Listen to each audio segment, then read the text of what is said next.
Hola, ¿cómo están? Aquí estamos en un nuevo capítulo de Estación Michoacán, con un tema temático, como siempre, con la médico Paula Araya, médico general Paula Araya, y magíster en salud pública.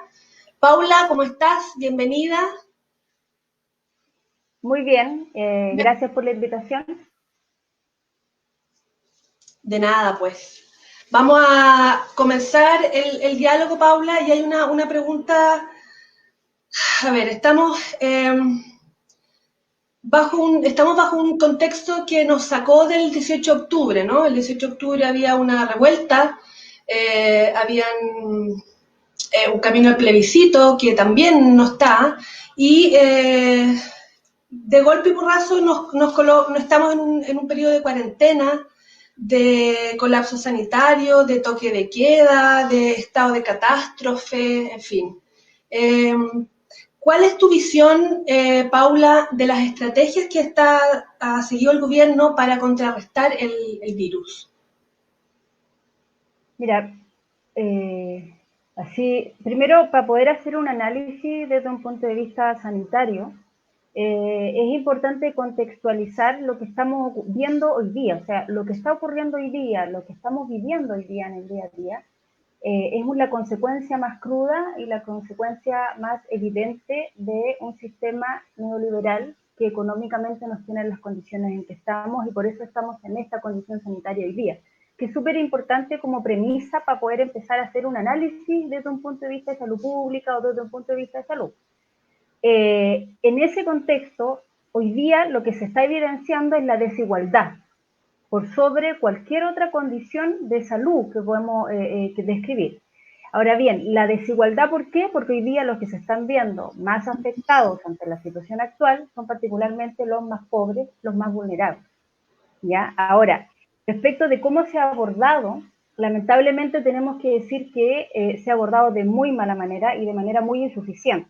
O sea, el gobierno, todas las medidas del gobierno han sido absolutamente erráticas, han sido débiles, han sido insuficientes y además de todo han sido tardías. Porque para poder evaluar la gestión del gobierno desde un punto de vista de salud pública, evidentemente que tienes que contextualizar en el tiempo. O sea, el hemisferio sur tuvo la capacidad y el tiempo para poder prepararse a una situación que se veía venir, o que por lo menos los epidemiólogos y todos los expertos y académicos en su momento plantearon que iba a ocurrir esto en el hemisferio sur, o sea, en este otro lado, digamos. Pero a pesar del tiempo, a pesar de la posibilidad de preparación, eso no ocurrió.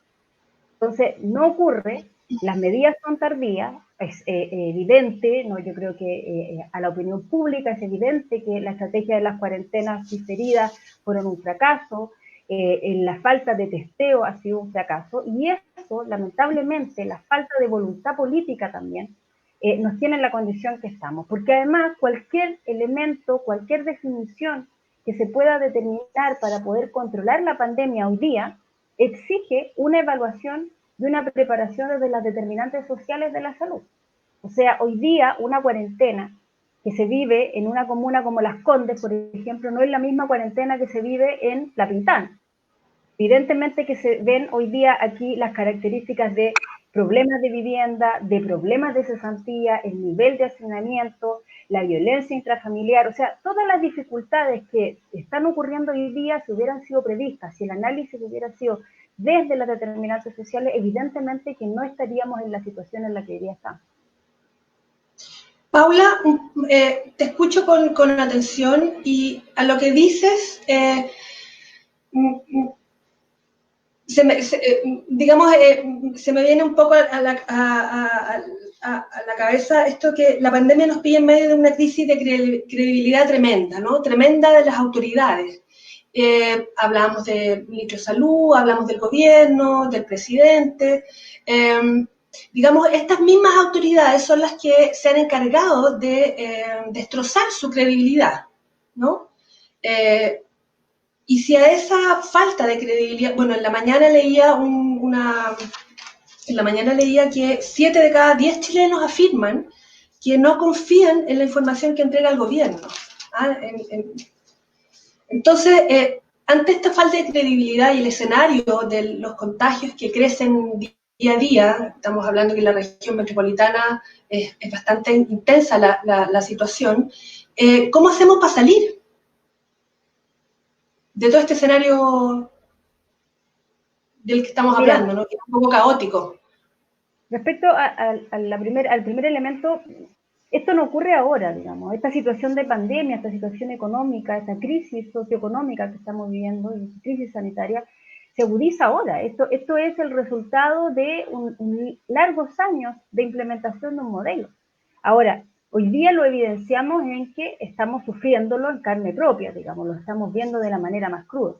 ¿Qué es lo que ocurre? Que cuando hablamos de credibilidad, nunca ha habido desde el estallido y desde antes, credibilidad en un gobierno que ha mentido, en un gobierno que conocemos y que sabemos que hoy día está altamente cuestionado y con un bajísimo apoyo ciudadano. Ahora, también con un gobierno que, y me atrevo a decirlo, que ha hecho el ridículo frente a la opinión pública, por ejemplo, hablando de discursos triunfalistas en medio de la crisis, hablando de apertura de malls.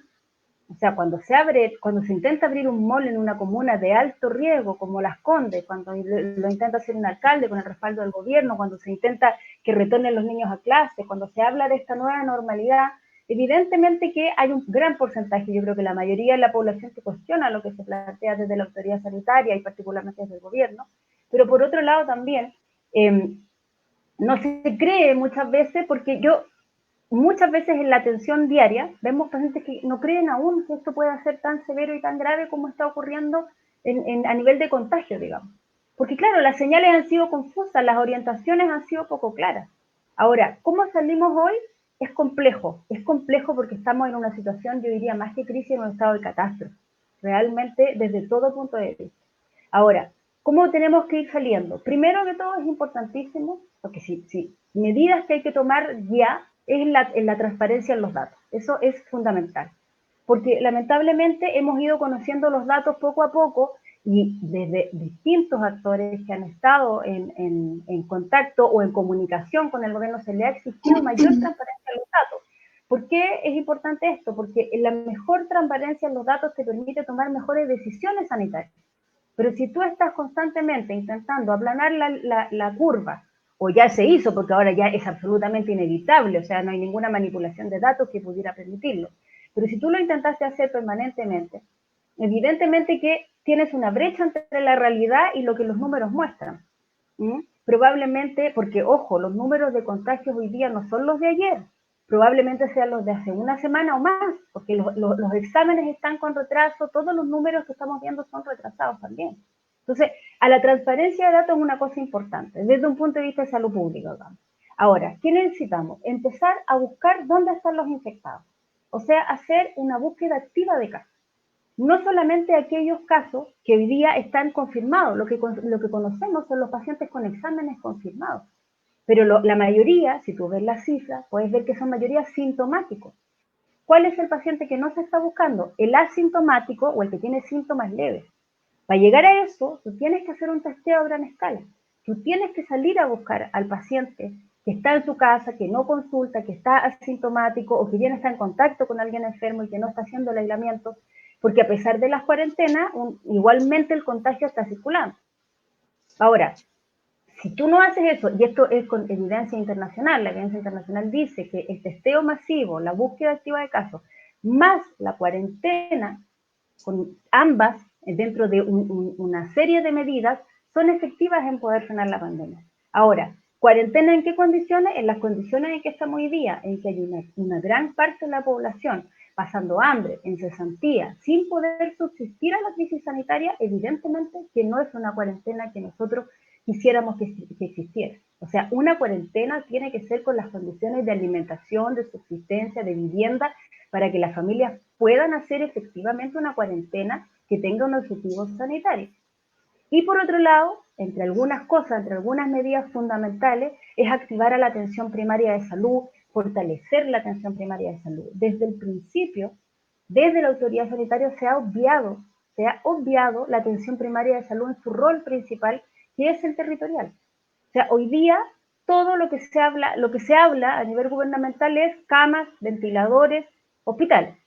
Y lo que hace la atención primaria, que es la puerta de entrada al sistema de salud, que es el nexo con el territorio, con las familias, con las comunidades, con las juntas de vecinos, con las organizaciones sociales, no se ha dado la importancia que podría cubrir la atención primaria, ni tampoco el recurso económico para ello. Paula, ¿tú crees que cuando una vez que salgamos de esta crisis, una de las enseñanzas, si se puede decir así, es que el sistema de salud público en su estructura funcione de manera coordinada? Me hablabas tú digamos, nombraste, no sé, no recuerdo muy bien, pero dijiste como centros de salud, que funcione de manera más coordinada. ¿Qué crees tú? Y adelanto un poco la pregunta que le iba a hacer más adelante, más, digamos, casi al final. ¿Cómo ves tú, digamos, una vez que salgamos de esta crisis, la estructura de la salud pública? ¿Cómo debería ser la estructura de salud pública post pandemia? Mira, la atención primaria, un poco para explicar también, ¿qué es la atención primaria? La atención primaria es la puerta de entrada al sistema de salud, donde tú vas al CESFAM, los consultorios, son los centros de salud familiar, los SECOF, lo que está en el territorio, que efectivamente hoy día tienen la implementación del modelo de salud familiar, con la falta de recursos, con la falta de recursos financieros y humanos, pero que son el nexo con la comunidad y con el territorio, que es la idea de la salud familiar en el fondo. Ahora, esa atención primaria tiene que ser, y es una de las demandas desde el mundo de la salud, desde el mundo de los trabajadores de la salud, que tiene que ser fortalecida, porque es el eslabón principal del sistema. No es el hospital es de la atención secundaria, donde recibe lo que deriva la atención primaria y que la atención primaria no puede resolver. ¿Ya? Ahora, una atención primaria mermada, sin recursos, hoy día la posibilidad de testeo, de examen, por ejemplo, en la atención primaria es mínima, con poco recurso humano, con dificultades financieras importantes, ahora hoy día la atención primaria es municipal, evidentemente que no puede cumplir la función, pero además no se le ha otorgado la función, por ejemplo, de la realización de test masivos, del seguimiento de casos positivos, del control de pacientes, de la prevención. O sea, aquí hay un elemento vital que ha sido totalmente precario, que es la prevención de la enfermedad. La autoridad sanitaria se ha abocado a la curación de la enfermedad y no a prevenirla. Incluso si hablamos de, y que es una cosa evidente, de educación sanitaria, televisión, radio, monitores de salud, no existen prácticamente.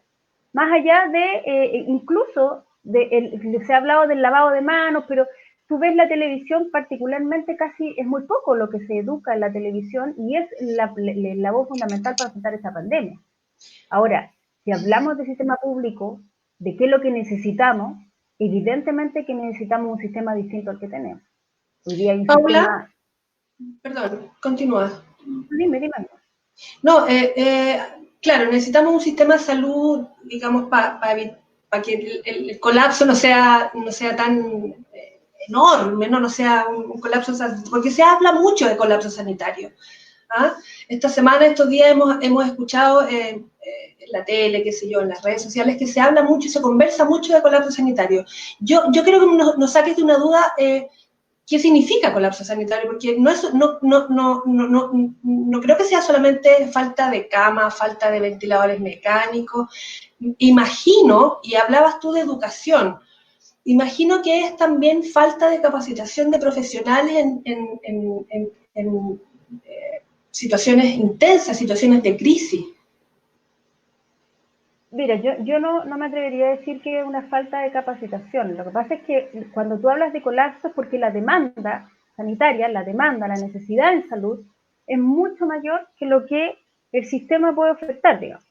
O sea, hoy día, ¿por qué colapsa el sistema? El sistema de salud público y privado, porque el privado también está colapsado, hay un sistema total de atención. Hoy día las filas para entrar a una atención médica son enormes. O sea, tenemos falta de reactivo, por lo tanto, como hay poco reactivo, hay poca posibilidad de detectar, de hacer exámenes. Hay mucha gente para la poca atención, de atención médica particularmente, a pesar de que los equipos, y aquí un reconocimiento a los trabajadores de la salud, que están 24/7 dando el 100% del rendimiento, digamos, pero la necesidad de salud hoy día, la cantidad de pacientes que están consultando es muy enorme.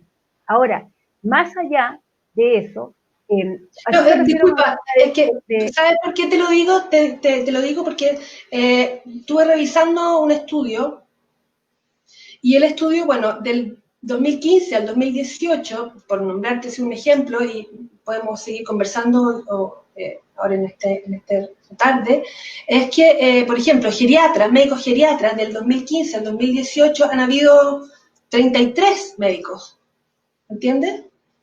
Entonces, yo no sé, imagino que el porcentaje de médicos y profesionales de la salud preparados para situaciones de crisis, debe también ser una cantidad, un puñado de médicos, una cantidad mínima. Por eso era la pregunta. Tiene que ver con una visión de salud. Cuando tú planteas que la salud tiene que ser principalmente preventiva y de promoción, tú no necesitas, evidentemente que los especialistas son importantes, pero lo importante es prevenir, y para prevenir tú necesitas equipos sanitarios. Si nosotros hubiéramos hecho permanentemente, desde hace mucho tiempo para atrás, un trabajo preventivo para no llegar ahora, evidentemente que no tendríamos la situación que ya tenemos.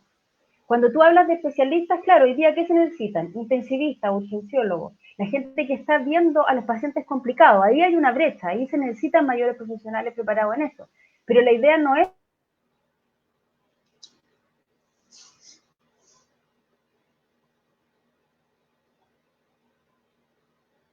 Se nos quedó pegada Paula.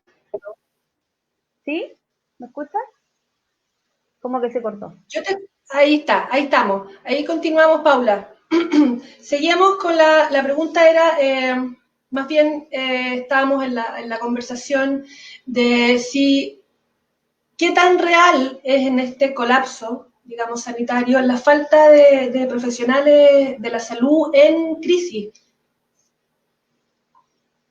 Y ahí nos quedamos. Porque como te digo, o sea, la necesidad, hoy día, ¿quién se está llevando el peso de la atención? Es la atención primaria, donde están los médicos generales, donde están las enfermeras, donde están los técnicos paramédicos, los kinesiólogos, la mayor cantidad de profesionales, digamos, de equipo de salud. ¿Ya? Ahora, no da abasto, ¿por qué? Porque hemos llegado a una situación en que la demanda es mucho mayor. ¿Cómo se podría haber evitado? Evidentemente que se podría haber evitado, con las cosas que yo te decía previamente, con la cuarentena en el momento adecuado, ahora es una cuarentena tardía, a pesar de que en regiones todavía hay algunos lugares donde la cuarentena podría tener una función preventiva, pero que no se ha determinado. El testeo de casos, si lo hubiéramos hecho a gran escala desde un principio, no estaríamos en las condiciones. Entonces hoy día el colapso es porque la necesidad es muy grande, el contagio es muy rápido. Y evidentemente que tenemos una gran cantidad de pacientes complicados. O sea, la utilización de camas críticas, de camas UCI, está casi al tope. ¿Qué va a pasar cuando nos quede una cama? Y esa es la situación donde tú tienes que empezar a tomar decisiones. Pero todo esto pudo haberse evitado. ¿Cómo solucionamos hoy día? Tomando medidas mucho más eficientes, que es lo que yo te decía, comenzar a buscar casos, comenzar a aislar, y evidentemente que una cuarentena tiene que sostenerse en el tiempo, y para sostenerse en el tiempo tienes que asegurar más allá de una caja de mercadería que no sirve ni para una semana, porque estuve viendo noticias también y estuve viendo la caja y es vergonzoso lo que significa una caja. Y aquí también es importante valorar la solidaridad de los vecinos, la solidaridad del territorio, la solidaridad de la gente. Hoy día las ollas comunes, son cientos de ollas comunes en el país, porque lamentablemente ante la indefensión de un gobierno que no cuida a su pueblo, evidentemente que la gente es la que se organiza para poder responder a la situación sanitaria, pero no es responsabilidad de la gente, es responsabilidad de un Estado ausente. Vamos a estar con un segundo invitado ahí. Te quiero dejar también que te quedes con nosotros. Él es un invitado de Peñalolén, para que le digamos también a la gente que estamos preocupados por ese tema y por sobre todo lo que está pasando en esos territorios, ¿no? Pero me voy a centrar a lo que dijiste hace un rato sobre las camas UCI. En los hospitales públicos, bueno, a ver, el gobierno hace unos días atrás indicó que los hospitales privados deben entregar sus camas, digamos, a los hospitales públicos. Me corrige si no es el lenguaje técnico digamos, que si fue así o no. Pero, ¿cómo se ordena eso? ¿Ah? ¿Cómo se ordena esta llegada de camas UCI? ¿Cuánto dinero hay ahí? ¿Cómo, cuéntanos un poco, insisto, con el orden, ¿cómo llegan las camas? ¿Cuánto cuesta ese proceso? En fin, háblanos un poco de eso como para entender esto de camas UCI llegando a hospitales públicos o camas UCI de hospitales privados a hospitales públicos. Mira, cuando hablamos de transparencia de datos, es a lo que me refería, por ejemplo, en estas condiciones. Por ejemplo, se habló de muchos ventiladores, ¿te acuerdas? 1000 ventiladores, no sé cuántos ventiladores. Los ventiladores que llegaron no eran para UCI, eran otro tipo de ventiladores mucho más básicos. O sea, hay una duda ahí importante. Ahora el ministro ha planteado que el sistema de salud está trabajando en red. Desde su mirada, digamos, desde su mirada económica de la situación. En Chile no ha ocurrido que que la salud privada, para poder dar respuesta a la mayor cantidad de población, se quede bajo la sujeción de la salud pública, como ocurre en otros países, en España, por ejemplo, en España, donde la salud privada quedó bajo la sujeción de la salud pública y ambas comenzaron a actuar realmente en red. Aquí lo que está pidiendo el gobierno es que se aumenten las camas en el servicio, en las UCI. Y ha habido en un 20%, se aumentó las camas en el servicio privado. En el servicio público aún quedan algunas camas, pero no está, lamentablemente, y esto es importante plantearlo, el sistema privado sigue cobrando lo que cobra, como cobrar a otra, o sea, si no hay nadie que se va a atender gratuitamente en el sistema privado. O sea, ojo, una cosa súper importante, el test sigue siendo pagado. El test de pesquisa sigue siendo pagado para los pacientes FONASA que se atienden en el sistema privado y para los pacientes ISAPRE. O sea, si tú dices, necesitamos hacer mayor testeo, necesitamos más ventiladores, necesitamos más camas UCI, y tú no le pones plata a eso, si el gobierno no tiene la voluntad política de ponerle dinero a eso, evidentemente que tú no vas a resolver el problema. Hoy día, ¿quién es el responsable del test? Y voy a lo más simple, que es el test que se quiere hacer muy gran cantidad de gente. La misma persona tiene que pagarlo. O sea, es vergonzoso que sea uno de los países donde hay que pagar el test, donde en la gran mayoría de países del mundo el test es absolutamente gratuito. Entonces, el tema que tú me preguntas respecto del sistema privado, claro, han aumentado, pero eso no quiere decir que haya aumentado para toda la población. Hoy día el sistema público está totalmente colapsado y lamentablemente el sistema privado también. O sea, si aquí no hay un cambio en la destinación de recursos, pero de verdad, un cambio en serio, destinado para poder solucionar el problema, evidentemente que vamos a seguir en la misma situación a tropezones y tratando de poner parches en los problemas y viendo una curva que se está alejando y subiendo día a día, porque la curva lo único que hace es aumentar. Doctora, no sé si lo hemos conversado o ya lo tocamos, pero ¿qué es lo que a su juicio, lo que eventualmente se debiera hacer cuando de un día para otro cambian las cifras y nos señalan que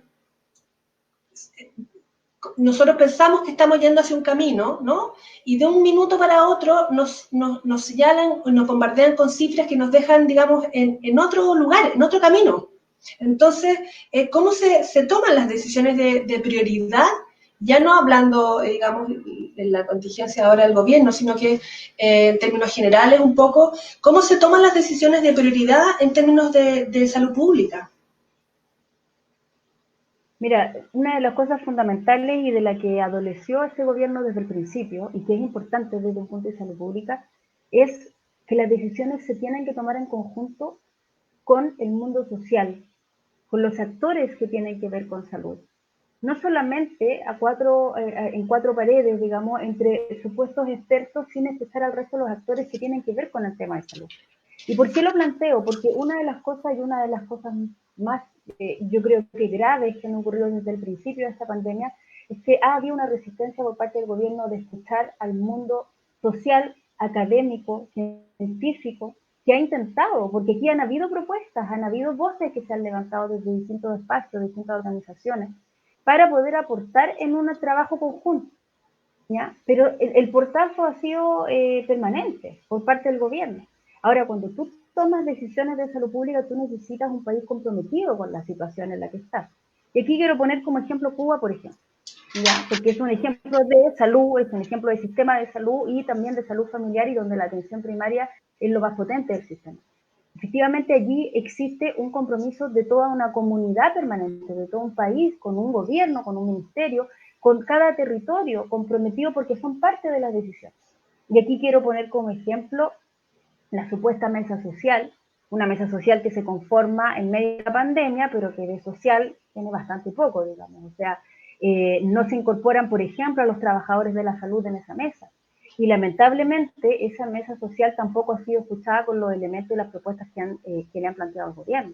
Entonces, cuando tú tienes una autoridad sanitaria ciega que no quiere escuchar a distintos actores que proponen salidas y propuestas concretas y que son viables además, evidentemente que no vas a poder establecer los elementos de salud pública que tú consideras desde un punto de vista sanitario necesarios para parar la pandemia y para poder proteger a la población. O sea, eso es una de las cosas fundamentales. Además de que tienes que tener una mirada no al corto plazo, no porque claro, ¿qué es lo que sabe la gente? Que en algún momento la curva se aplanó y que muchas voces plantearon, no es que se haya aplanado, lo que pasa es que como faltan datos no se sabe dónde va la curva. Pero se vendió este discurso del aplanamiento, entonces de repente nos vemos enfrentados a esta realidad de 4.000 contagiados diarios, 3.500, 4.000 y algo, y la cantidad va creciendo enormemente. Y claro, era evidente que en algún momento iba a ocurrir esto por la falta de políticas públicas y concretamente por la falta de testeo, por la falta de cuarentena, por la falta de poder abordar desde una manera integral la situación.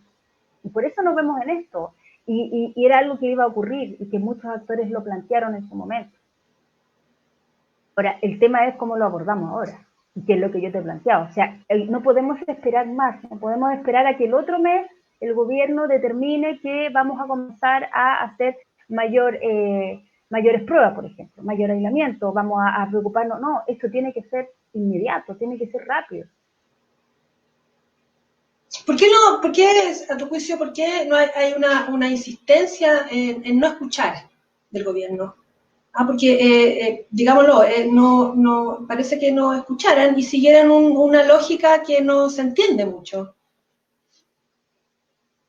Porque cuando tú tienes un gobierno cuya prioridad es salvar la economía, es proteger a los más ricos de este país, es proteger a los empresarios, es proteger las propias riquezas y no la vida de los trabajadores, y no la vida de los que hoy día son los más vulnerables, los que realmente se están muriendo y están sufriendo, evidentemente que este es el resultado.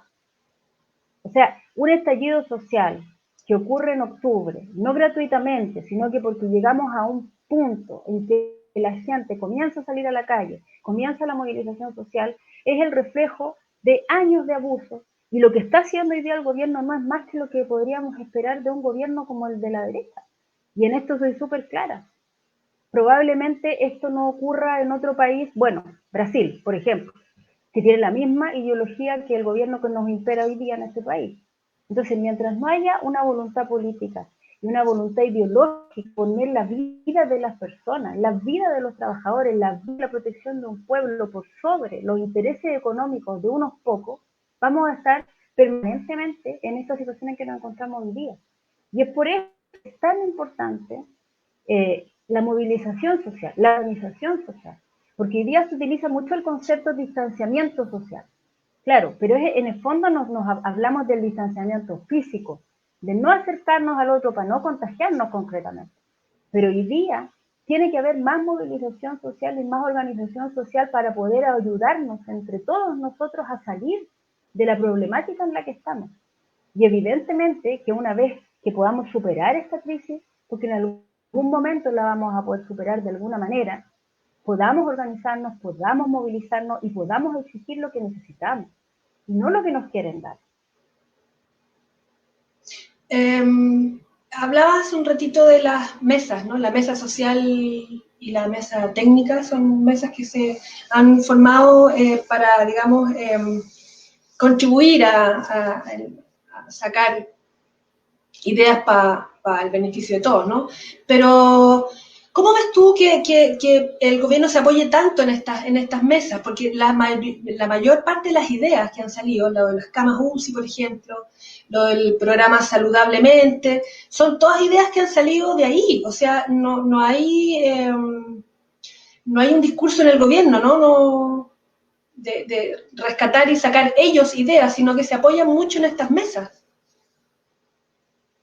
Mira, respecto de la mesa, hay una mesa que es la mesa social, invento del gobierno, que como te decía, de social tiene bien poco, digamos, porque tiene académicos, algunos representantes, pero yo creo que la falencia principal, o sea, la organización sindical, por ejemplo, no es parte de esa mesa, que tiene mucho que decir, que tiene bastante que decir, bastantes propuestas respecto a la crisis, respecto al sistema de salud y su funcionamiento. Ahora, la mesa social, yo creo, en una opinión personal, que no cumplió la expectativa que en algún momento se pensó que iba a cumplir. Incluso la presencia del Colegio Médico allí también tuvo bastante expectativa respecto de cómo poder aportar, pero tampoco aparentemente el Colegio Médico fue escuchado. O sea, da la impresión de que el gobierno tampoco escucha esta mesa social, entre comillas, digamos, que no ha cumplido, es más bien un símbolo que crea el gobierno para poder apaciguar estos ánimos de, oye, ¿qué pasa? Que no escuchan a nadie más que ustedes mismos, pero que en el fondo tampoco escuchan lo que se le aporta desde allí. Y por otro lado está el comité asesor, que es un comité técnico que está conformado por técnicos, especialistas en el tema, y que lamentablemente tampoco son escuchados por el gobierno. O sea, uno de los requerimientos que plantea en su último informe el comité asesor, que es meramente técnico, digamos, es abordar la cuarentena desde un punto de vista, abordando la alimentación, la cesantía, la situación de vivienda, cosa que el gobierno no escucha, digamos.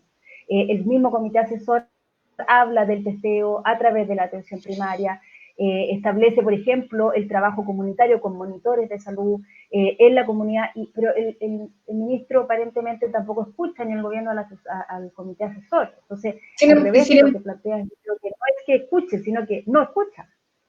O toman lo que consideran ellos que puede ser importante y que no lo es con ningún efecto.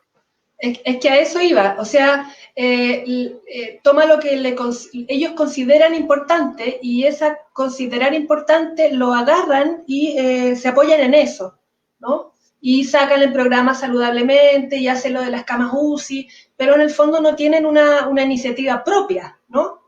Porque como hemos estado hablando, y no sé si está de acuerdo usted conmigo, doctora, que se trata de un gobierno que de ciertas características, ¿no? Que en el fondo boga por él, por ellos y no por las personas, ¿no? Sí, claro, pero ese es el reflejo finalmente de lo que te planteaba anteriormente, de cuando tú no construyes de manera democrática con un mundo social, con un mundo político también. Porque también hay un mundo y un escenario político que también tiene mucho que aportar, pero que tampoco fue escuchado. O sea, este es el resultado de cuando tú te llevas la pelota para la casa y crees que vamos a jugar como tú crees que mejor, cuál es el juego que quieren jugar los demás. Y en el fondo no escuchas a nadie. Este es el resultado que hoy día tenemos. O sea, hay progresividad, yo no sé, podemos diferir en la opinión, pero evidentemente que saludablemente, digamos, probablemente no sea una prioridad hoy día. Puede ser un elemento, abordar el tema de la salud mental desde la situación de pandemia, pero hoy día no es una prioridad, hoy día hay muchas otras prioridades que abordar, ¿cierto? Pero si tú no lo conversas en un espacio colectivo con otros actores del tema, evidentemente que vas a hacer lo que tú consideras que es importante. Por cierto, por cierto. Rocío. Rocío. Hay algunas preguntas que nos han estado haciendo. Hola, Rocío. Si tienes alguna pregunta para Paula, es el momento. Veo algunas preguntas de la gente también. Sí, tengo algunas preguntas acá y otras que también nos han ido llegando por las redes sociales. Vale. Principalmente preguntarle a Paula con respecto a, claro, a esta debilidad que nos muestra el sistema capitalista y también a un sistema donde el gobierno y el sistema político trenza un aparato represivo que de una u otra manera pone aún más difícil el escenario para ellos, ya que existe una incapacidad de controlar por qué estos movimientos sociales salieron a la calle y están en vía de marcha para poder solicitar lo que realmente debería hacerse cargo un gobierno, ¿no? Con respecto a eso, doctora, existen varios movimientos de salud, el movimiento de salud en resistencia o también las asambleas territoriales que se han tenido que ver muy sobrecargadas de pega, ya que el gobierno no estaba haciendo ese trabajo. Ellos han sacado instructivos de sanitización popular, las asambleas territoriales sacaron un plan COVID-19, existe el llamado a la articulación y al trabajo colaborativo para enfrentar esta enfermedad, a diferencia, por ejemplo, de como usted bien nombraba, el gobierno cubano, que en el mes de diciembre del 2019 presenta un plan nacional de enfrentamiento frente a la pandemia. Con respecto a esas mismas cosas, y desde su experiencia, desde lo empírico, en relación a la atención de la salud pública y privada como médico, ¿qué cree usted que es necesario para fortalecer la atención primaria de salud? ¿Cuál sería el plan, ustedes viéndolo desde derechamente el acta? Mira, lo principal hoy día no tenemos derecho a la salud. Esa es la premisa principal. Hoy día la salud no está consagrada en la Constitución política como un derecho. Hoy día tenemos derecho a elegir si queremos salud privada o si queremos salud pública. Ese es el derecho que nos plantea la Constitución. Nos da la posibilidad de optar si usted quiere entrar a FONASA o si usted quiere entrar a un ISAPRE. Eso no es consagrar el derecho a la salud. Eso no es que yo tenga derecho a tener una salud y entendiéndola no solamente desde lo biológico, no solamente desde lo físico, sino de lo psicológico y lo social. O sea, la posibilidad de tener una calidad de vida también es salud, digamos, en su mirada más amplia. Entonces, ¿qué es lo que, cuando planteamos qué es lo que queremos? ¿Qué queremos? Lo primero es que el derecho a la salud esté consignado en la Constitución política y que eso nos permita tener protección en salud, tener acceso a la salud y además una salud de calidad. Que hoy día nadie tenga miedo a enfermar, que hoy día nadie tenga miedo a tener un medio ambiente donde pudiera verse afectado, donde pudiéramos desarrollarnos, recrearnos, poder acceso a la cultura, acceso a la educación. Eso también es salud. Eso es lo primero. Ahora, ¿qué necesitamos en términos estructurales? Una reforma profunda al sistema de salud. O sea, hoy día hay dos sistemas de salud, lamentablemente hay salud para ricos y salud para pobres, y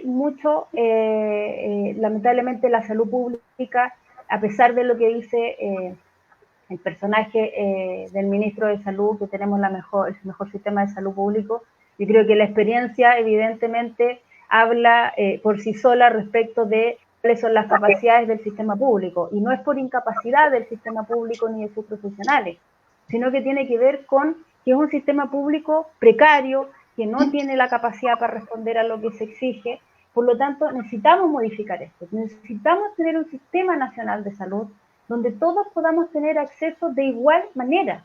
O sea, no yo tenga miedo a enfermarme porque no tengo para pagar, sino que si yo me enfermo, evidentemente pueda tener la posibilidad de ser atendida con los mismos derechos o cualquier otro, independiente de mi capacidad de pago. Y eso es lo principal, que haya un sistema nacional de salud que sea robusto, que sea centralizado, no, aunque es difícil a veces de entender, pero esta organización actual de secretarías regionales, permiten que se pueda actuar de una manera unificada, de una manera centralizada, desde un sistema nacional potente. Por tanto, eso es lo principal, poder hacer una modificación principal y que la base de este sistema nuevo, nacional de salud, sea la atención primaria, que es lo que hablaba antes con Verónica. Que la atención primaria realmente pueda dar respuesta a una población que hoy día permanentemente tiene necesidades, porque las necesidades en salud son permanentes. No llega a un punto cero en que toda una población es absolutamente sana. Y cosa fundamental de este trabajo de fortalecimiento es la participación ciudadana, la participación del territorio y no una participación meramente simbólica, sino que una participación vinculante, donde los usuarios también sean parte de su propia salud, de su propio CESPAM, de su propia organización territorial, donde haya un vínculo real, donde la salud sea problema y respuesta de parte de todos, desde un punto de vista colectivo e individual, abordando principalmente a las familias. Pero si en eso no está el respaldo del Estado, evidentemente que queda al albedrío del bolsillo de cada uno. Y eso no puede ser. Es evidente que no puede ser. La situación actual evidencia la necesidad de cambiar el actual sistema de salud, porque siempre los más desfavorecidos, los que mueren, los que más se enferman y los que más sufren, son los más pobres. Y eso ninguno hoy día que se jacte de ser un ser humano con algo de bondad, digamos, en su corazón, lo puede permitir. Paula, tenemos una pregunta más de la gente, cachando lo del tiempo. Sí, una pregunta tenemos acá más.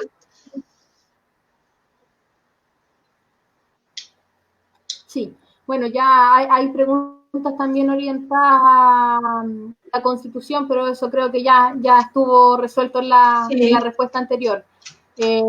Alejandra acá nos comparte una pregunta. ¿Hay algún cálculo de los reales contagiados? ¿Existe alguna forma de tener un número fidedigno? Porque efectivamente que nosotros escuchamos en las cadenas diariamente por televisión, pero también está la experiencia de ustedes dentro de los servicios. Entonces, ¿existe eso?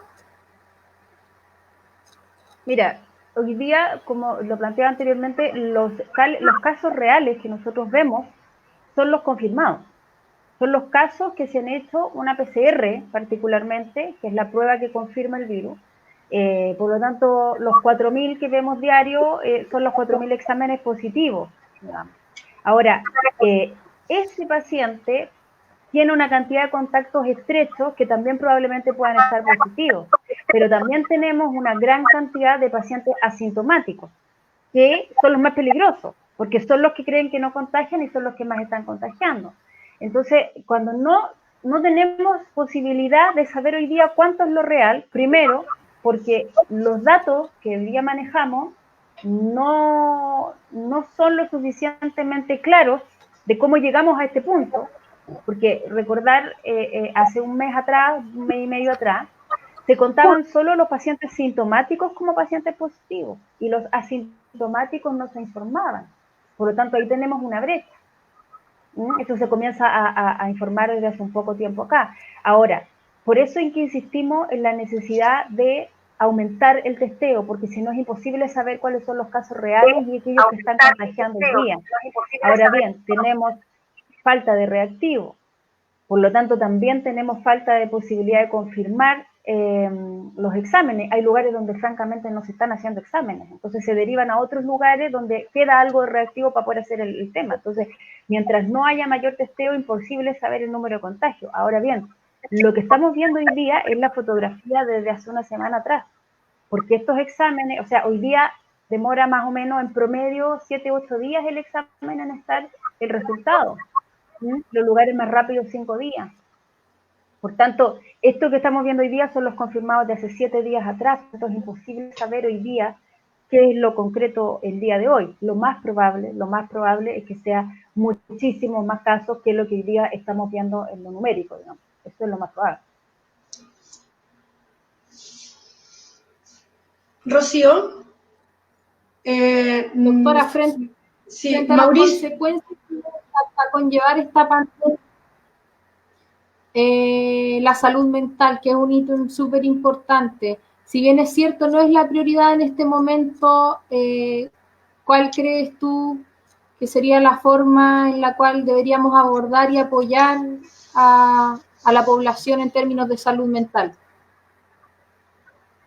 Mira, la salud mental, como desde la salud pública, siempre ha sido el hermano pobre, por decirlo así, de la salud. Nunca se le ha dado la relevancia que realmente tiene la salud mental como un elemento, un pilar fundamental en la salud, digamos. Y en esta situación particular, evidentemente que está bastante mermada. Yo el otro día conversaba con un colega psiquiatra del Barros Luco que planteaba que hoy día lo que están viendo los psiquiatras es más que nada aquellas patologías crónicas, digamos, los pacientes con patologías crónicas, pero que no se está abordando la situación emergente hoy día, o sea, los trastornos de ansiedad, la situación de angustia que vivimos todos, porque hoy día todos de una u otra manera estamos viviendo un nivel de angustia diario, porque estás pensando constantemente si te contagiaste, si te pudiste haber contagiado, el miedo de que los que tú más quieres se puedan contagiar, el miedo a morir, los pacientes que tú ves complicados tienen y te lo plantean, tengo miedo a morir porque a lo mejor no tengo cama, no tengo ventilador. O sea, es una realidad que afecta no solo a uno, sino que a su familia, a su entorno, a su comunidad. Por lo tanto, hoy día es fundamental abordar todo aquello que afecta a nuestra salud mental, porque yo puedo decirle, vamos con calma, no nos angustiemos, pero tampoco sería el reflejo de una realidad que hoy día estamos viviendo. Yo creo que hoy día el apoyo colectivo en nuestros propios espacios territoriales, con nuestros vecinos, con nuestros amigos, con nuestra familia, con aquellas organizaciones sociales en las que participamos o que hay en nuestro territorio, es lo fundamental para darnos la fuerza y para poder avanzar en esta situación catastrófica. Y vuelvo a insistir, donde hay un gobierno que le da exactamente lo mismo lo que ocurra con su gente. Por lo tanto, si no somos nosotros los que colectivamente enfrentamos esta situación, no solamente desde un punto de vista emocional, donde ni siquiera podemos abrazarnos, pero sí podemos mirarnos, sí podemos estar juntos, sí podemos darnos apoyo, sí podemos hacer ollas comunes, sí podemos compartir lo poco que tenemos, sí podemos conversar en estos espacios. Eso es lo más importante hoy día, darnos esa fuerza, acompañarnos, porque no hay nada más fuerte que nosotros mismos, que los trabajadores. Paula, tú hablabas de ollas comunes y organización a nivel del territorio. Tenemos a Mauricio Aguilar, Rocío. Así es. Vamos a invitar a Mauricio Aguilar en este momento a la transmisión. Hola, buenas tardes. Muchas gracias por la invitación. Hola, Mauricio. Escuchando a la doctora, es impresionante la claridad con que nos está informado, en realidad es la realidad, y parece que todos los caminos van llegando a Roma. Hay un puro responsable, parece. Bueno, ya lo tenemos a Mauricio Aguilar, dirigente de Asamblea Territorial de 18 de octubre de la comuna de Peñalolén. Mauricio, bienvenido y perdón por la espera. No, está bien, está bien.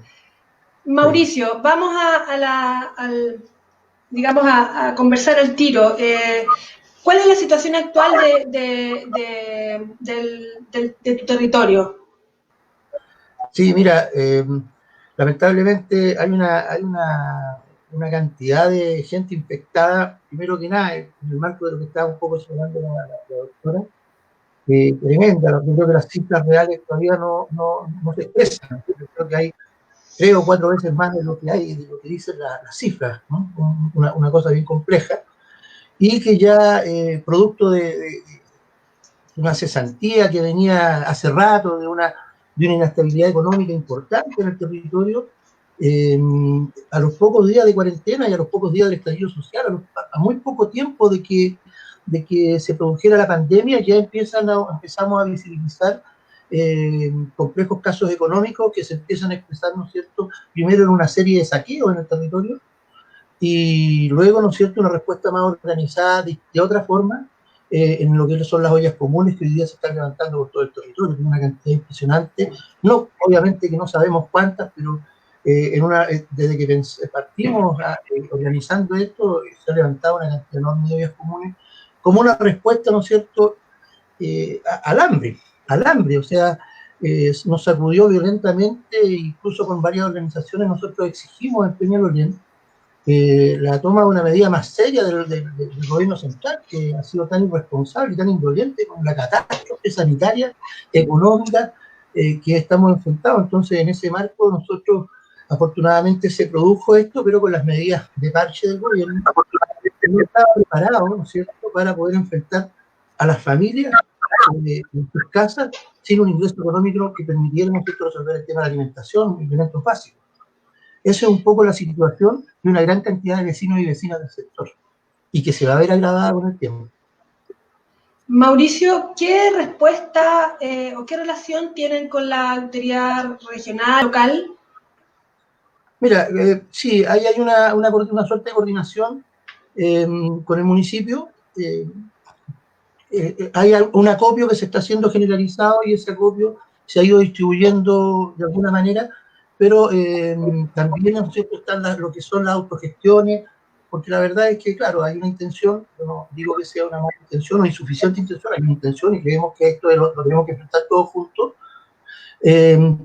con una serie de requerimientos que han ido siendo subrayados, porque la verdad que la necesidad, la realidad de lo que es el registro social de hogares versus la realidad actual se contraponen, difieren, son antagónicos. O sea, el que ayer estaba más o menos bien, y estamos diciendo más o menos bien, que tenía un ingreso mínimo de 500.000 pesos, 400.000 pesos o 300.000 pesos, que es un poco la realidad, y el que vive día a día acá en la comuna, que está en las colas, recibe 18, 5.000, 6.000 pesos diarios, y con eso come. Todo eso se vio mermado porque la cuarentena afectó directamente esa economía y hay gente que no tiene que comer. Bueno, el municipio ha ido en ayuda, coordinándose, ¿no es cierto?, con las organizaciones sociales.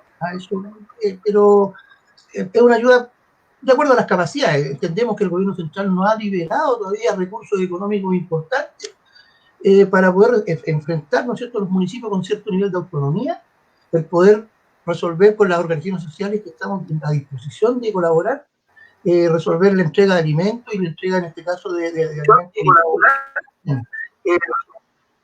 Entonces, pero hay una coordinación mínima, sí, pero está. Hay una preocupación ahí, hemos logrado en varios puntos levantar ollas comunes que nos permiten por lo menos dar la batalla inicial de lograr construir estructuras que nos permita sostener esta olla común en el tiempo de acuerdo a lo que dura, ¿no es cierto?, esta crisis sanitaria y también económica y moral. La crisis moral que está particularmente el gobierno. ¿Cuáles son las necesidades que tienen las urgencias, digamos, hoy, sábado? Bueno, mira, primero que nada, el sistema de salud, yo creo que la doctora va a concordar, está totalmente colapsado y no da abasto, ¿no es cierto?, para enfrentar la cantidad enorme de casos de salud que se ven, quedan aislados, quedan bastante desprotegidos, y muchas veces con el personal municipal no pueden atenderlo. Y como usted entenderá que el problema de salud va asociado inmediatamente al problema de la alimentación, del ingreso, y etcétera, del aislamiento que está esa familia, y que efectivamente no permite poder resolver el tema alimentario. Entonces, la necesidad de organizarse de la población es una premisa de sobrevivencia hoy día importantísima. Y hoy día estamos abocados, ¿no es cierto?, con esta ayuda municipal, primero a parar las ollas comunes, que eso no solamente es la olla común, tenemos que tener en el marco de una pandemia con cuarentena y con estado de sitio, tenemos que sacar los salvoconductos y tenemos que tener varios equipos. Un equipo que tenga el permiso para solicitar ayuda a la feria, porque lo que entrega el municipio es un paquete de arroz, tallarines, tomate, porotos, lentejas, pero falta proteína y faltan vitaminas, y por lo menos, bueno, verduras, y eso tenemos que tener un equipo que vaya a recolectar alimentos, tenemos que tener un equipo que cocine, tenemos que tener un equipo que, el espacio, ¿no es cierto?, tenemos que tener también ollas, fondo, tenemos que tener cocinilla, tenemos que tener recipiente, que es un tremendo drama, lo del recipiente en que entregar la comida, porque si nos vienen con olla, nosotros los que están cocinando se podrían eventualmente contaminar, y que fuera un brote, ¿no es cierto?, que la olla común, en vez de resolver un problema, sea parte del problema. Entonces, hay una cantidad enorme de elementos, de factores que van determinando nuestro accionar y en la práctica, porque la verdad, yo participé en algunas ollas comunes en los años 80 y en la crisis financiera de ese periodo, pero con una realidad distinta. No estaba esta pandemia que implica, ¿no es cierto?, cumplir muy rígidamente con las normas sanitarias de seguridad, para no ser parte del problema y ser parte de la problema. Mauricio, ¿cómo se están organizando? Porque me hablabas de... Sí. Me hablabas de el que, digamos, el que tiene la persona que cocina, ¿no?, la persona que entrega. ¿Cómo funciona esa organización? Cuéntanos un poco. Claro, mira, bueno, primero levantamos un catastro, ¿no es cierto?, en el sector que esté más más afectados, donde tenemos organización nosotros, donde tenemos amigos, vecinos. ¿Cuál es el sector más afectado ahora en Peñalolén? Mira, la hormiga, la faena, la verdad es que hay números ocultos, pero por los datos que nosotros manejamos, la hormiga es un sector que está pero muy, muy, muy infectado, muy demasiado infectado. O sea, las 3 casas hay mucha infección, y hay mucha infección además que nos vamos enterando por amigos. O sea, hoy día falleció la mamá de un amigo, la mamá de toda la familia de un concejal está toda infectada, un cuñado mío está infectado. O sea, a nosotros nos está tocando directo, ya está entrando muy cercano, o sea, no es lejano, no estamos viendo de lejos la pandemia, sino que la estamos viviendo muy cerca, están cayendo goterones y ya nos estamos mojando todos nosotros. Entonces, eso un poco, perdón, me explayé. ¿Cuál era la pregunta inicial que me hiciste? ¿Cómo nos estamos organizando? Disculpa. Sí. Bueno, frente a eso, nosotros lo que hacemos es, vemos dónde tenemos amigos que estén ahí en la necesidad, vamos visibilizando los puntos, y a veces los mismos pobladores se acercan, sabemos porque las redes están funcionando muy potentemente, ha sido un instrumento, una herramienta realmente extraordinaria, bueno, que también fue extraordinaria para el mismo estallido social. Entonces es una nueva forma de organización que nos permite detectar más o menos dónde están los focos, ¿no es cierto?, de impacto económico más potente y de impacto del coronavirus más potente que tenemos para ayuda. Entonces nos organizamos con 4 equipos. 4 equipos. El equipo que tiene que cocinar, ¿no es cierto? Ahí podrían ser más equipos también, pero el que cocina, el que recolecta alimentos, el que va a entregar el alimento, digamos, y el que está con los salvoconductos, el que tiene toda la parte administrativa. Porque además nosotros tenemos que levantar información, porque también tenemos que ser responsables, porque no es llegar y entregar, porque lamentablemente de repente hay gente que le está llegando el libro por distintos lados, y claro, se quedan calladitos y reciben el apoyo, lamentablemente. Y nosotros queremos, digamos, que la gente que estamos entregando que no reciba apoyo por otro lado, o que ese apoyo sea insuficiente y que no resuelva en realidad la necesidad real de la familia. Entonces nosotros hacemos una pequeña encuestita que nos permite por lo menos orientar los esfuerzos que hacemos como voluntarios, como un equipo solidario, de ir en ayuda a los que realmente lo necesitan y que no hayan tenido opción de acceder, ¿no es cierto?, a la ayuda municipal o estatal o de otros lados, porque están llegando. Yo quiero también decir que es lamentable que está dando en todos lados esta ayuda tan dirigida y tan especial, ¿no es cierto?, con fotitos en las cajas de algunos candidatos que ya están haciendo campaña con este tremendo dolor y con este tremendo impacto que va a tener en nuestras vidas esta pandemia, que es una pandemia, o sea, es una pandemia que la verdad que yo digo que es en la moral, es una pandemia política también, se expresa. Esta realidad es producto de un muy mal manejo, porque yo coincido con lo que decía la doctora. Aquí hay países que han enfrentado de una manera tan aberrante el tomar las medidas necesarias en algún momento que te permitan realmente frenar, parar el avance. Imagínate, 3.500, 3.800 casos diarios en Chile, es una locura. Y somos el mismo sector que recibe jubilaciones malas, mala alimentación, mala educación, mala salud, tenemos todos malos sueldos, mal trato en el trabajo. El mismo sector que hoy día está pagando nuevamente los costos de una pandemia, porque somos los que están en las calles, los que tienen que ir a trabajar, que se ven obligados a ir a trabajar. Y además trabajamos y nos transportamos en el transporte público, que ahí también es otro foco posiblemente también de contacto, de contagio. Entonces es lamentable que el mismo sector de siempre esté pagando las consecuencias y no sean de una vez por todas que esto se tomen medidas reales y podamos avanzar en una solución real, ¿no?, con la participación de todos, porque también yo escuchaba tan certera, yo de verdad estoy muy de acuerdo. O sea, hoy día hay una mesa tecnócrata que está tomando decisiones y no el propio pueblo que está diciendo, hace rato que está diciendo cosas concretas. Oye, necesitamos estas medidas concretas para poder avanzar en una solución real al problema. Se junta un grupo de personas que no viven nuestra realidad. Si es distinto enfrentar la pandemia abrigado desde una casa totalmente aislado, con luz, con agua, con todas las necesidades, donde tienes espacios, tienes un patio grande para jugar y salir a jugar por último en tu casa. Aquí no, tenemos el hacinamiento en nuestras poblaciones, donde en algunas casas viven 3, 4 y 5 familias, y el patio de 5 metros cuadrados, donde hay... ¿Qué medida de distanciamiento podemos tomar en esas realidades tan impactantes, tan alto impacto que tenemos. Entonces creo que es indignante y bueno, es por eso que nosotros de alguna manera hemos querido ir a la ayuda de nuestros vecinos, estar ahí en esa realidad porque es complicado y apoyarlo, pues estar con ellos y ser una contribución también en lo emocional, porque igual de repente se nos quebra la gente. Mauricio, háblanos así bien concretamente qué necesitan ahora, o sea, qué tipo de alimentos, útiles de aseo y dónde se pueden ir a dejar, o cómo se pueden contactar contigo, cómo lo podemos hacer, para que la gente que nos está escuchando y que quiere y que puede colaborar, digamos. Se agradece el ofrecimiento, porque la verdad es que, mira, nosotros tenemos dos opciones de ayuda, porque primero hay gente que está en cuarentena y que no puede, o sea, tenemos que ir a la gente que más nos puede, tenemos que ir. Entonces lo que estamos pensando por un lado, y estamos haciendo pequeñas cajas de mercadería, cosas de entregar, insumos para que vayan, para que no estén tan en contacto hacia afuera y podamos entregar una caja de mercadería que le permita por lo menos la subsistencia de una semana, una semana y media, o sea, lo que más podamos. Eso lo estamos haciendo. Y la otra alternativa, ¿no es cierto?, es la olla común. Y bueno, y ahí lo que está faltando, porque como yo te decía, falta verdura y faltan proteínas. O sea, falta tal vez tarros de salmón, algo barato que nos permita, ¿no es cierto?, manipularlo en forma fácil y hacer, por ejemplo, tallarines. Los tallarines lo estamos haciendo pelados. Ahí si nos conseguimos de repente carne vegetal, podría ser también una alternativa.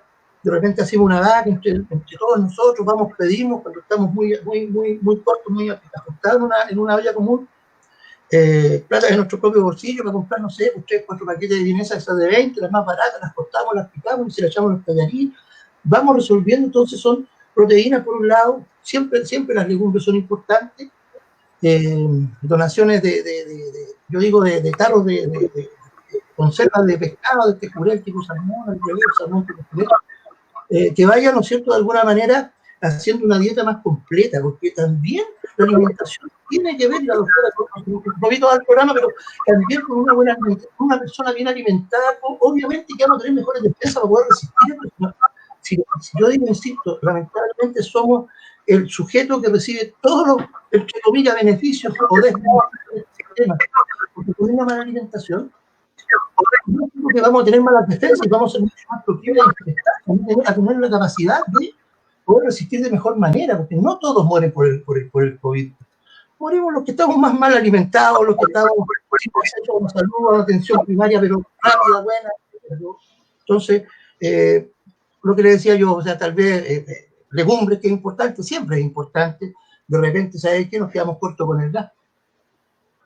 Claro, de repente tenemos todo y no tenemos gas, y de repente ya empezamos a quemar leña nomás. Entonces, y estamos en otro foco también de contaminación, o sea, hay una serie de requerimientos y yo les agradezco porque estamos creando ya hace rato, estamos creando ahora un poquito más en el marco de que hemos ido avanzando, hemos visto las necesidades y estamos creando un Facebook, un correo, no lo tengo en este minuto, pero se lo puedo enviar, ¿no es cierto?, desde la Asamblea Territorial de Sochaux de Peñalolén, donde estamos haciendo llegar, queremos hacer una cuenta, estamos preparando una cuenta. Y quiero señalar también, vecinos, o sea, amigos, que nos invitaron, que esto no es solamente esta zona de acá nosotros tratamos, y en una parte muy mínima, de cubrir un par de sectores, pero tenemos coordinación con la coordinadora, con la Esperanza Andina, donde afortunadamente ellos partieron con esto hace un tiempo y tienen al lado, ¿no es cierto?, las pircas y ha llegado mucho alimento.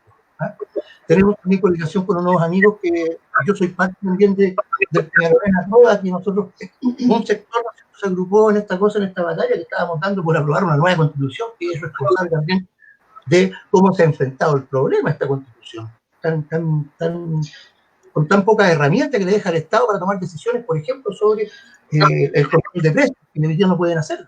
Control de precios de los productos básicos. Hoy día Mauricio, como si estuviéramos en una plena normalidad, y eso es dramático. Entonces, esa organización tiene varias ollas comunes, nosotros tenemos otra, y nos coordinamos de repente en cosas menores de poder resolver, ir a apoyar a algunos sectores que están un poco más debilitados, etcétera. Y como te digo, estamos muy preocupados de que esta coordinación se visibiliza. Yo le agradezco mucho este programa porque es importante señalar que Si bien es cierto, Peñalolén hoy día ha sido catalogado como una zona muy roja desde el punto de vista de la infección, pero también dentro de la movilización, pero también hemos tenido producto de la misma, y eso es un drama que tenemos, producto de esta crisis económica hemos tenido mucho, o sea, había mucho asalto. Entonces, lamentablemente aquí se invirtieron, por ejemplo, 60 millones de pesos para unas camaritas, ¿no es cierto?, que en concreto esas camaritas, desde la perspectiva nuestra, están conectadas al movimiento social. Mauricio, dime. Disculpa, te quiero preguntar por el actor de Carabineros en Peñalolén, en el territorio donde tú estás. Olla Común, Carabineros, ¿cómo ha sido esa relación? Porque lo que vimos en el bosque, imagino que... Claro, mira, yo afortunadamente, si Carabineros tenemos grupos que son muy radicalizados en el sector, y el encuentro con Carabineros ha sido, bueno, si nos molestan vamos a hacerles barricada y les vamos a responder con todo. O sea, en sectores que la cosa está muy prendida, y afortunadamente no hemos tenido enfrentamientos con Carabineros a partir de nosotros porque hemos pedido salvoconducto, hemos actuado más o menos apegadito a la ley para no tener problemas y cumplir el objetivo que es llegar con alimentos y con ayuda a los vecinos, pero hay sectores obviamente que son más radicales, eventualmente son espontáneos, sin conocimiento de todos estos requerimientos para poder levantar un área común, que se pueden ver afectados, ¿no es cierto?, por un estado total, un estado totalmente represivo. Yo cuando hablaba de las camaritas estas, que llegaron 60 millones de pesos en cámaras, en un momento que necesitaba la gente comer. Eso lo encuentro insólito, fue una cuestión que pusimos en el cielo. O sea, no vamos a resolver todos los problemas con 60 millones, pero pucha que hay necesidad pues, para poner una cámara que está orientada, amiga mía, está orientada solamente a perseguir y a criminalizar el movimiento social. Porque, por ejemplo, hace unas 3-4 semanas atrás una niña que fue atacada, fue una muchacha que trabajaba en salud, fue atacada, le robaron, la amarraron y la violaron ahí justamente en la Rieta con Tobalaba, y ahí hay cámaras, pues. Pero anda a hacer un caceroleo tú en esa misma esquina a los 3 minutos de Carabineros. Entonces, el aparato represivo, las camaritas, el gasto en represión está orientado en realidad para perseguir a los que estamos organizándonos, y no hemos resistido a este modelo, no hemos resistido, y estamos organizándonos hoy día para poder discutir en la vida a nuestros vecinos que están más necesitados. Entonces, y para qué decir la historieta, o sea, cuando fue el estallido social me tocó estar ahí en Aquelarre, donde estaba la subcomisaría, y fue una locura, más de 150 jóvenes en el rato que estuve yo, heridos por todos lados, con perdigones, apaleados, fue una locura, como ha actuado, y actúa regularmente Mira, Leonardo Domigual nos escribe y nos da los datos de cuenta de un banco, lo voy a decir para la ayuda. Dice... el Leito trabaja en la coordinadora. Sí, dice aquí, quiero que denuncie... no, eso no. Acá está. AT.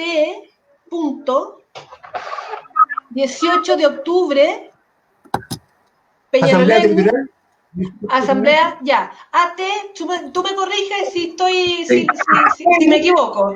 AT. 18 octubre, penalolén@gmail.com. Sí. Ese es el correo.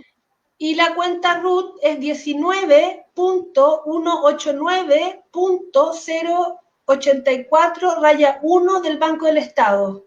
Y el titular es Leonardo Domigual. Y el asunto debiera ser aporte olla común. ¿Ah? Correcto. Eso es un poquito que... La verdad que para nosotros ha sido... Le agradezco al Leito que nos haya echado una manita hoy, que estamos ahí coordinando con la Asamblea Territorial. La verdad que para nosotros ha sido un tema complejo, el tema de los aportes en dinero, porque sabemos que la desconfianza y el legítimo, y los pacos se juntaron para robarnos la plata, o sea, entonces en el territorio, bueno, el pueblo es más honesto, mucho más honesto. Entonces, para nosotros ha sido complejo el tema de recibir los aportes económicos vía transferencia bancaria. Entonces estamos viendo con otro amigo que es un tremendo dirigente que está, ¿no es cierto?, en el Peñalolén a prueba coordinando una serie de ideas comunes, que es Leandro, nuestro amigo Leandro Faúndez, que está ahí, se le pega mucho a la computación, y seguramente le vamos a pedir a él, porque hay un sistema que se llama Flow, que permite, ¿no es cierto?, instalarlo y que haya donación y que haya transparencia, ¿no? Y eso lo estamos viendo ya, eso lo están haciendo ellos en su equipo, Y ahí son las cosas que intercambiamos, los conocimientos que intercambiamos, que nos va a ayudar una manita a nosotros para poder, ¿no es cierto?, nosotros también llegar a ese sistema donde usted va a donar y eso va todo saliendo transparentemente y tenemos un listado y usted sabe quién puso plata, quién no puso plata, etc. Entonces eso para nosotros es importante y agradezco el espacio para poder promover, porque la verdad es que hay mucha gente que además vecinos que le da vergüenza, cuando uno va a la casa y le dice, oiga, estamos parando una área común, no, yo no se preocupe, y claro, da vergüenza, y después la realidad, cuando cocinamos para 60, 80 personas, en la realidad concreta vienen 100, 120.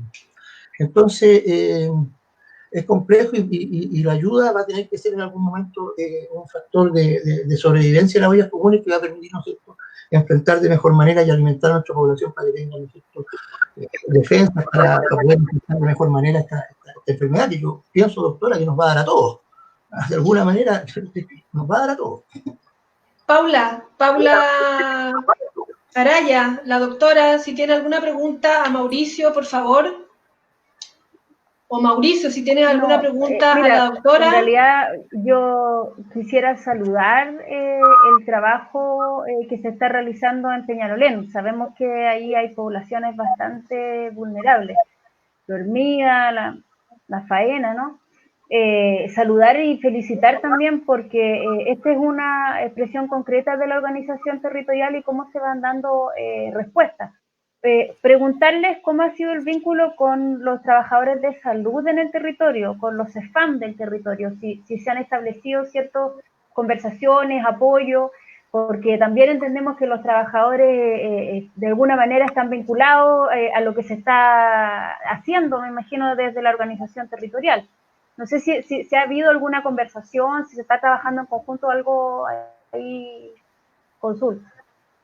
Sí, mira, hemos tenido con algunos dirigentes conversaciones, hemos ayudado también un poquito también a promover la atención médica.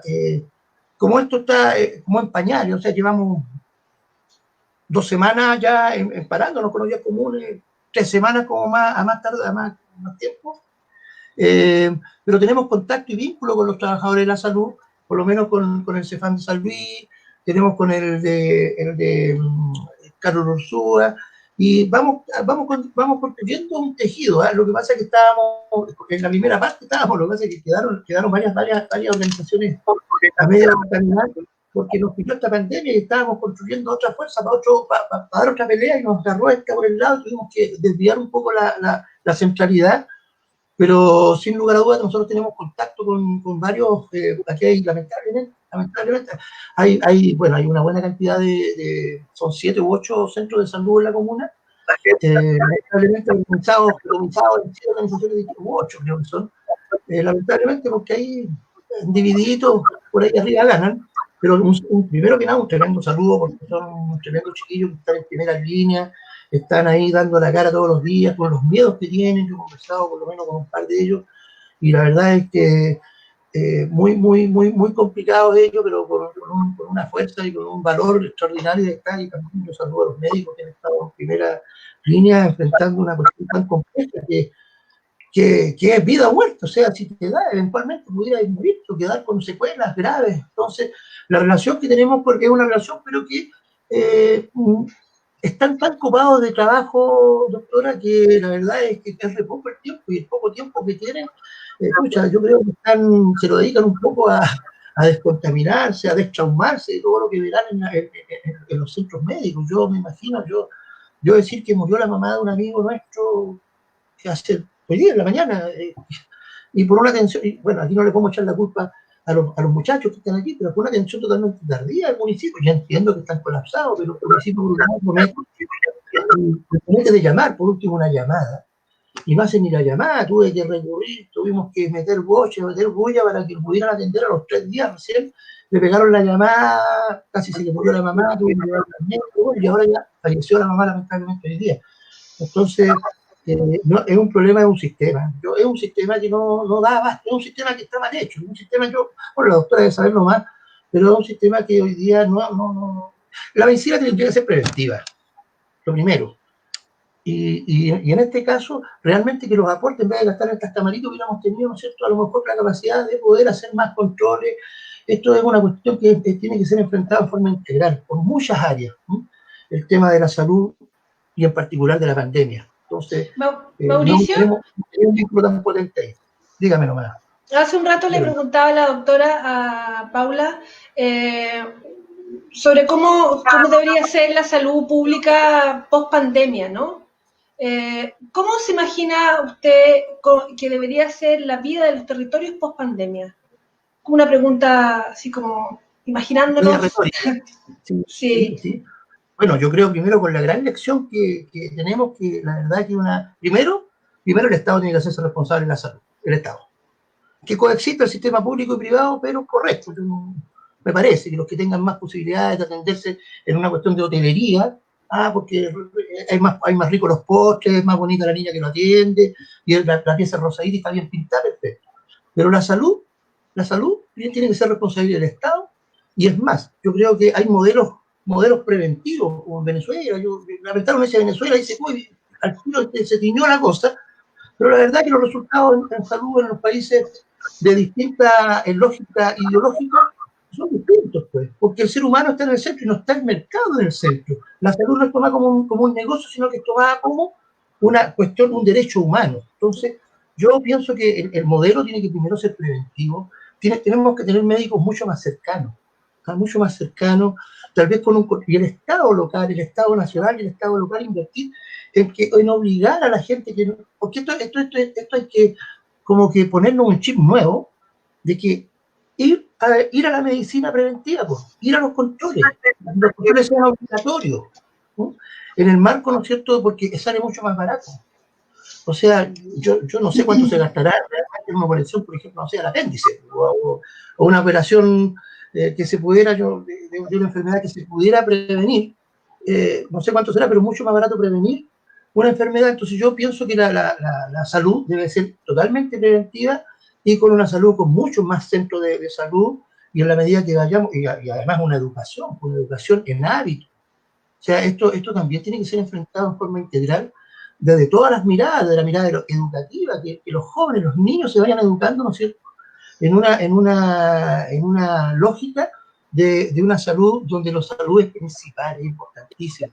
Y tiene que ver también con la alimentación sana, una serie de factores, ¿no es cierto?, que inciden en tener una buena salud. El ejercicio, estos querían sacar la educación física de la malla curricular de la educación. Y eso es un golpe, pero en el seno de la salud de los pobladores. Entonces, Mauricio, sí. Dígame. No, agradecerte, digamos, que ha sido muy enfático y muy claro en las necesidades del territorio ahora. Insistir en la cuenta, voy a decirla de nuevo, y es at.18 de octubre penalolen@gmail.com. Sí, cuenta RUT 19.189.084 1 del Banco del Estado, a nombre de Leonardo Domigual, y el asunto aporte olla común. Correcto. Correcto. Yo te quiero agradecer, Mauricio, y a Paula Araya, la doctora invitados que nos acompañaron hoy día, por el tiempo, por la claridad en las ideas. Rocío, yo me despido y nuevamente les agradezco por... Mauricio. Sí, dale. Un poquito, pero... Dígame nomás. Sí, Mauricio, ahora, bueno, bien como tú nos contabas un poco todo lo que están viviendo desde la Asamblea Territorial que ustedes tienen en Peñalolén. Primero, hacerle llegar nuestra fuerza y toda nuestra solidaridad con respecto a este aparato represivo que ha instaurado el gobierno, en el cual tiene las prioridades completamente confundidas, y nosotros lo lamentamos profundamente porque todos lo vivimos, en esta necesidad de asumir la profundización de la precarización de la vida, o sea, a lo que nos ha llevado este desastre. Con respecto a eso tengo dos dudas muy pequeñitas. Primero, con respecto a la gente que no está dentro del Registro Nacional de Hogares, porque este tema, por ejemplo, que sacaron ahora de la caja, que a un 70% solamente de región metropolitana, hay que ser muy enfático en que dentro de las poblaciones existe mucho oficio que hoy día no puede ejecutarse. Entonces quisiera saber cuál es el rol del municipio, si es que están ayudando, se están comunicando de alguna manera con las personas que no están registradas en el Registro Nacional de Hogares, porque también existen otras vicisitudes, o sea, despidos por necesidad de la empresa, gente que está enferma y no se va a ir a atender porque son 8 horas de fila en el CEFAM y finalmente va a salir enfermo igual a trabajar. Si hay algún rol ahí de la municipalidad Sí, mira, específico. sí, mira, primero esto ha sido el festín de los empresarios, el festín. O sea, aquí hay despidos, una locura, el impacto, y particularmente en nuestra población. Mira, sí, mira, primero que nada nosotros hemos presionado a través de la organización, y ahí estamos todos más o menos de acuerdo, que aquí el registro social de hogares era. ¿Ah? Hoy día no sirve para medir la pobreza real, porque la realidad es otra. El que quiere era microempresario que tenía su pequeña cosita, que vendía, no sé, pues, Nescafé y vendía un par de cositas, hoy día ese negocio ha cerrado y por lo tanto el registro social de hogares hoy día no es una fotografía que sea del momento, es una fotografía del pasado. ¿Ah? Es una fotografía que te está diciendo lo que era la realidad de Chile antes de octubre del 2019. Entonces, a 6, 7 meses ya del estallido social, el registro social de hogares es totalmente caduco, o sea, caduco. Y ahí nosotros hemos sido enfáticos en decir que no, la realidad hoy día no nos puede venir a decir con datos de septiembre del 2019, la realidad hoy día es totalmente distinta y hemos presionado y ahí nos han hecho, nos hacen caso en algunos casos y, claro, entendiendo que también tiene que haber un control. ¿Eh? Yo entiendo que también el municipio tiene que controlar y nosotros estamos llanos, pero cuando nosotros vamos y decimos hasta 7 familias que están en el porcentaje, ¿no es cierto?, en el decil de las personas que están bien, entre comillas bien, no, estas personas hoy día no están bien, hoy día estas personas están sufriendo una crisis económica, están están sufriendo una crisis alimentaria y eso para nosotros ha sido determinante y ahí hemos logrado por lo menos penetrar de repente la sensibilidad de las autoridades comunales. Así que, por lo menos, no en todas, pero sí hemos logrado avanzar sobre ellas. No ha sido difícil, pero estamos ahí dando la pelea. Y si no, vamos nosotros mismos a la ayuda, porque no vamos a dar la pelea con el municipio si es necesario, darle, pero la gente, la familia necesita hoy día ayuda. Y vamos nosotros igual, pero vamos denunciando también y vamos haciendo conciencia, porque y con esto es un momento, yo creo que es un momento, le agradezco el espacio, es un momento de profunda reflexión. Que entremos a esta cuarentena, que entremos a esta pandemia en este momento, pero que salga un personaje, un ser nuevo de la pandemia, un ser más reflexivo, que nos sirva para reflexionar de Chile que queremos. Gracias. Gracias a ti, Mauricio. Se agradece mucho el comentario de Ricardo, porque nosotros vamos a compartir las cuentas y todo, pero quisiera hacerles una última pregunta con respecto a que se viene el frío. ¿Sí? Están haciendo acopio de ropa. Esta crisis solamente nos viene a mostrar que la pobreza siempre estuvo y el hambre nosotros la sobrellevamos a cómodas cuotas. Pero ahora se necesita gas, se necesita ropa y quisiera saber si ustedes están realizando acopio de esas cosas para poder compartir esa información con la gente y llegar lo que podamos. Sí, nosotros enfrentamos lo que pasó en Valparaíso. Lo enfrentamos acá también y mandamos varios camiones con mercadería, con ropa y con mercadería hacia el puerto. Lamentablemente la ropa yo creo que es un temazo. ¿Eh? Yo quiero señalarlo así porque uno cuando es solidario, uno no da lo que le sobra, lo que está malo. Lamentablemente tuvimos que deshacernos de mucha ropa porque estaba en mal estado. Y pucha, uno si va a entregarle a una persona, pucha, que sea el mismo, o sea, que me lo pueda poner yo también. Entonces, si nosotros vamos a hacer acopio de ropa, no es que me esté poniendo exquisito, pero por lo menos que esté limpiecita, que esté ordenadita, y ojalá pues, hagamos una inversión y vayamos a la ayuda con cuestiones que realmente sean útiles, porque a nadie le gustaría meterse en una sábana que lo ocupó y que no sabe nada. Pues. Entonces yo creo que vamos a hacer seguramente un temazo para nosotros, es un temazo el tema de la calefacción, y claro, yo creo que vamos a ponernos de acuerdo ya, tenemos un poco desde los tiempos de cuando hicimos el acopio de ropa y mercadería hacia Valparaíso tuvimos que primero deshacernos de alguna que estaba muy mala y nos quedó un poquito de ropa en algunas despensas por allí. Esto lo hicimos en conjunto con el Colegio de Trabajadores de la Educación, con el Colegio de Profesores de Peñalolén, con el Sindicato de Trabajadores de la Educación y varias organizaciones más que estuvimos aquí en primera línea haciendo este acopio y, como le digo, mandamos una cantidad enorme de camiones para allá y claro, vamos a hacer, y sería bueno estar en contacto si acaso en algún momento hacemos ese acopio que yo creo que efectivamente va a tener que ser a pedida de ayuda, pero... Queda abierta la invitación, Mauricio, cuando esté, por favor, lo podemos dar. Ahora, por cosa de tiempo, yo insisto, te agradezco por la claridad, por las ideas, en fin. Muchas gracias, Mauricio Aguilar, muchas gracias, Paula Araya, por ser tan clara igual. Rocío, yo me estoy despidiendo, que estés muy bien, un abrazo grande para todas y para todos, y nos vemos en el próximo capítulo de Estación Michoacán. Chao. Gracias, felicitaciones, que estén muy bien. Gracias. Chao, Mauricio, un abrazo. Chaito, igualmente. Chao. Hasta luego.